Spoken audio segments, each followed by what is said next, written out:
So I'm here with Alex Gibney, the director of the documentary Mea Maxima Culpa, which is a new look at the child abuse scandals in the Catholic Church. But Alex, this is a film that takes a new look into a different aspect of that scandal having to do with abuse of deaf children. Sadly, we thought we knew everything there was to know about this scandal.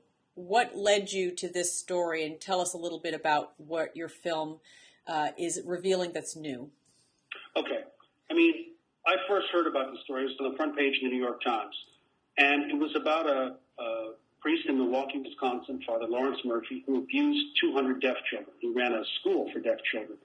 And he had a crime syndicate, in effect, for abusing those children. That, in and of itself, was a horrible story. But there are two reasons why this story was very important and needed to be told now. One was that following the crime story of this particular case leads you on a journey like the film Chinatown, all the way from Milwaukee, Wisconsin, through Ireland, right on up to the top of the Vatican, to the Pope himself. So you can understand the magnitude of this crime scandal. It's not just a scandal about Milwaukee, Wisconsin. It's a concerted, systematic cover-up of childhood sexual abuse that goes all the way to the top of the Vatican. So that's number one. Number two, the other thing I found so compelling about this story is we've heard a lot about stories of victims, and they're horrible stories. You know, whenever some child is abused, it's a terrible story. But there's something about this story that's so powerful because these deaf men wanted so badly to have their voices heard. So to speak, right. So to speak, that's right. Mm. They wanted so badly to have their quote-unquote voices heard that they kept at this over and over and over again for the course of 30 years until finally one of them actually sued the Pope. And it was in that legal action that they discovered documents that actually linked their case right to the top of the Vatican. So that is pretty amazing. So we get to meet that part of the film, I must say, is so terribly moving. I saw it at the Toronto Film Festival, and the film opens theatrically, I believe, November 16th. Correct. So you'll be able to see it, and then it will be on HBO next year, so it's going to get very broad exposure. But to see these grown men in their 50s, pretty much, talking about sharing their stories among themselves was really, it's always so disturbing, actually, but also cathartic in a way to be able to finally, have their stories told. This in particular also, they were particularly victimized because this priest, as you explain in the film, had the ability to sign with them, and in some cases their own parents could not communicate as well with them, so that they were almost a hostage in a way, right? That's absolutely right. That's one of the most horrifying things about the story. In fact, what we're learning is a lot of people hide in the halls of respectability. And this guy was no different. He was a magnificent deaf signer, and he had raised tremendous amounts of money for this deaf school. But that allowed him access to his victim population. And he ruthlessly preyed on these kids, and through the confessional would often learn which kids had parents who couldn't sign, so that he would be the conduit between them and their parents. And so they couldn't even tell their parents what was happening to them. And that was one of the most heartbreaking things about this story. And I should say, in the film, you do confront the priest, or I should say his victims confront him. And that's also pretty amazing, an amazing moment to capture on screen. So let's go back, though, because the aspect that really intrigued me and interested me the most, I have to say, because I have, as we all have, and followed these scandals, in sadness and horror, and it has had this incredibly profound impact on the church all across the United States and across the world, and not a good impact. Is this idea of suing the Vatican, right? So you're talking about this scandal going all the way to the top. That we've seen issues about dioceses moving pedophile priests around and trying to hide it and save themselves the shame and embarrassment. But what this lawsuit and in the film you're asserting is that this really was a concerted policy decision imposed by the Vatican rather than just, we didn't notice it, or we thought it was a detail, or we thought it was taken care of.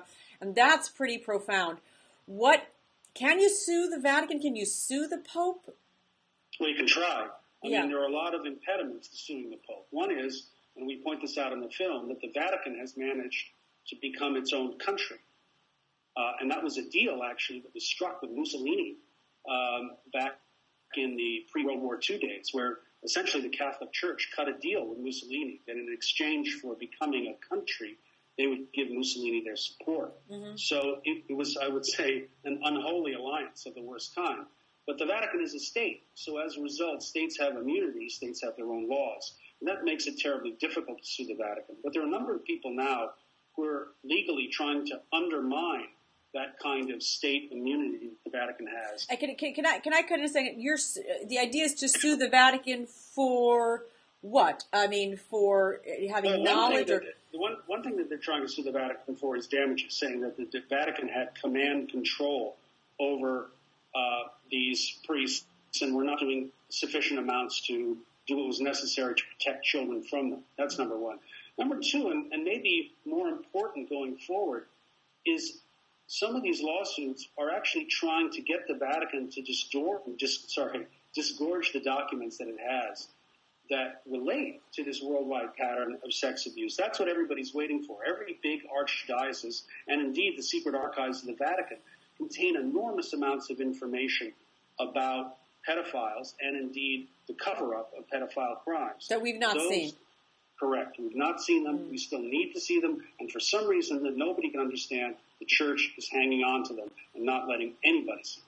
Well, I think it's not that hard to understand why they're not revealing these things. But big institutions act as big institutions do. And I think that's one of the sort of really illustrative messages in this film is how a big institution that is dedicated to the poor, to serving God, to the values that Catholicism represents, how it acts, an institution acts as institutions do when their power and their stature is threatened.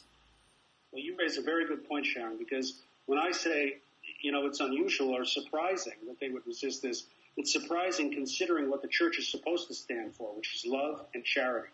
But in this case, the Church is behaving all too much like the many other powerful institutions we know and have become accustomed to that try to cover up their depredations by pretending they don't exist. So, Alex, what do you hope this film will accomplish? Because you're not part of the lawsuit, and I just learned that the film has theatrical distribution in Italy and in Ireland, where the scandal has gone very, very deep and has hit the Church very, very hard. That's fascinating. What do you hope to accomplish with this film? I hope to accomplish, more broadly speaking, a movement that would finally attempt to hold the Vatican accountable and responsible for what it's done. And the very first and most simple step would be to disgorge those documents. That's something that could be accomplished over time. For one thing, we can insist on our own elected officials stop currying favor with the Pope, who has presided over a most appalling series of crimes, and cease diplomatic relations until we have some full accounting of this global scandal. I think that would be a pretty good step. Okay, fantastic. Well, congratulations on the film. Anything that comes to light in these scandals, anything that can be add to our knowledge, I think is an important and healthy step. So we look forward to seeing it in theaters. We look forward to seeing it on HBO next year. And thanks for talking about it. Thank you, Sharon. Thanks, Alex.